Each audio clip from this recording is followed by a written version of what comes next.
All right, so here we are, the third Hyperfly podcast today. We have special guest Michael Chiesa from Raleigh, North Carolina. Michael, how are you doing today?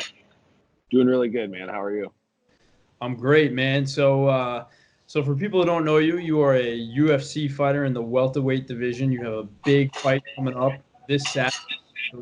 Huge, huge test for you. Can you tell us a little bit about this fight and maybe also bring it back to how did you actually get into the match? Well, it's a big fight just because RDA, he's ranked number 5 in the world right now, and I'm in this sport to become a champion. I want nothing less, and I expect nothing less of myself. I work really hard. I train really hard. And I take really tough fights, and this is just the next step for me. Is this guy, and it's a tall order. You know what I mean? He's a former world champion. He's a Brazilian Jiu Jitsu black belt, very accomplished striker, very well rounded guy. So I kind of got my work cut out for me, knowing that where this guy's good, and I got to capitalize on his deficits. But I got into mixed martial arts in 2008. Just from growing up as a kid, I saw UFC at a young age, and I was just really drawn to it. And by just a total crazy story, I was connected with my coach, and I've been with him ever since. So it's been 12 years, and just been chasing the dream ever since. Wow, that's incredible, man. So you're one of the rare guys who has stuck with your coach from the beginning, and you've made it to the top. You've made it to the UFC with the same coach. What has that journey been like? For the last 12 years, what's it been like? It's been a wild journey, man. A lot of ups, a lot of downs. 2018 was a pretty tumultuous year for us. A lot of crazy stuff happened, but things panned out. We got back on the winning track. I'm on a 2-fight win streak in a new weight class. So, things are going really good for us. We just work really well together. Hence the reason why we've been training together for 12 years. So, it's more of a family business for us than it is like a business. You know what I mean? We're a very close knit team. So when one of us is up to bat, the whole team's up to bat. So, I think that family type of orientation is what keeps this so close and is what keeps this working so well. That's awesome, man. Hyperfly is a family brand, so we definitely support that. Now you're a blue belt in jiu-jitsu. I was looking at your record, and the majority of your victories have come from submission. So explain that. How you really a submission, but still a blue belt in jiu-jitsu. Well, the system that I've been brought up in is primarily a grappling system. So even though I haven't been training under a traditional, jiu-jitsu program, like a traditional belting system, we've always been working our grappling. Grappling is our base for our team. And, so while a lot of people are like, oh, he's just a blue belt. It's like, yeah, well, I've also been doing this for 12 years. And it's not like, I consider myself to be a well-rounded fighter, but, my strongest suit is definitely my submission game. So it's not like I haven't been training my submissions for 12 years. So, I have the repertoire of a black belt. I just don't have the title of it yet. You're a very special blue belt, one that might be deceiving if you run into at the gym. Yeah, I get that often. But so Dos Anjos is a black belt in jiu-jitsu. What does that what does that mean for you? Are you preparing for that at all? Do you want to keep the fight on? What are you thinking here?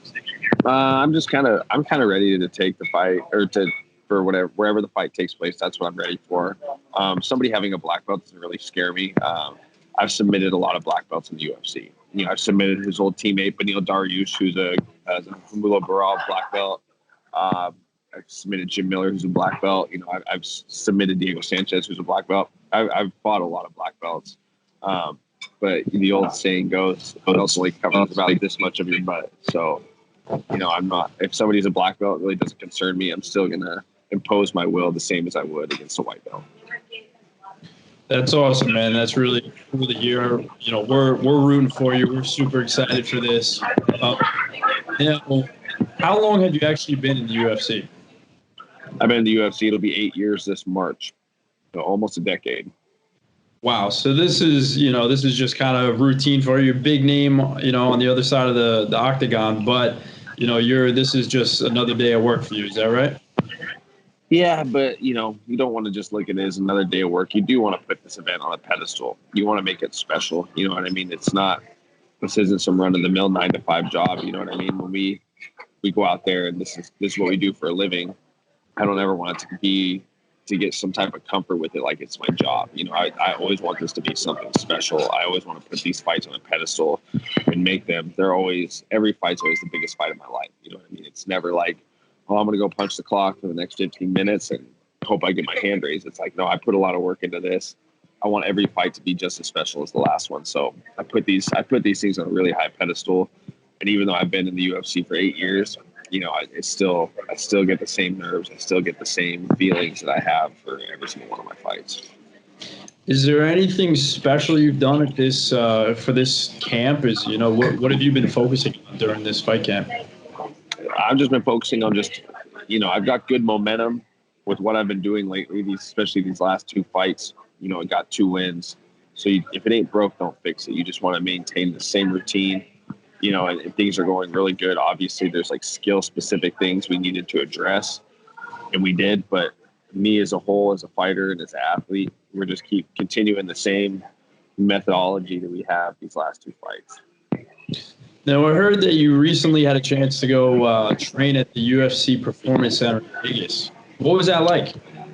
Well, I go to the UFC PI all the time. I'm a staple there, but it was more or less a different guy that walked through the doors and got the opportunity to train with us, and that was Gordon Ryan. And that's right. That was awesome, man. Getting the chance to train with a guy that's at the top of this sport, that doesn't happen very often. It's not every day you get to train with one of the greats. And I was able to absorb a lot of knowledge in the 2 days I was on the mat with him, and it was really cool, man. And for how crazy strong and just who he is as a whole, he's just such a technical grappler. Like I had so many questions for him, and he answered all of them. And when you roll with him, he's not a jerk. He's very nimble. He's very technical. It was a special opportunity, and I think we forged a little friendship. And I think that in due time, you could see me down in the blue basement and maybe get some rounds in with the rest of those guys. Man, that would be unbelievable. Gordon is. I've seen him. I've seen him compete a bunch of times. I've seen him train. You're right. He's big and as powerful as he is. He's always very under control, and he's kind of slow a little bit when he trains. He's not spastic or doesn't miss anything. And one thing that I notice is that he's always very open with his knowledge.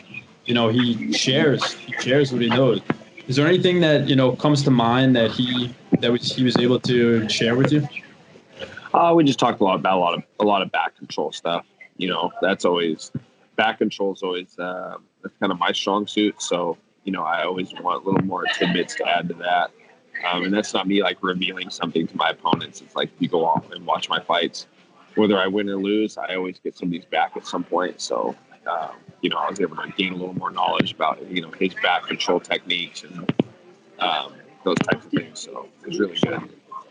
Very cool, man. That's awesome. So, it sounds like your focus is MMA, but is there any, how old are you now? 32.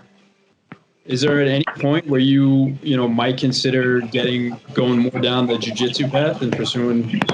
Yeah, that's kind of one of my goals this year is I want to start pursuing some more competition and grappling. I stay active enough that it wouldn't be a big deal to just jump out there and do a super fight or maybe go do a tournament or something. So, and now that I've been going to an actual jiu-jitsu program, my coach James Wade told me, that's the best way to get my black belt is for me to start competing and winning tournaments. So I got to get on the IBJJF circuit and start racking up some wins and, keep striving towards that goal. I mean, now there's so many opportunities out there. That's what's beautiful about jiu-jitsu right now, is that you really don't have to do the IBJJF circuit.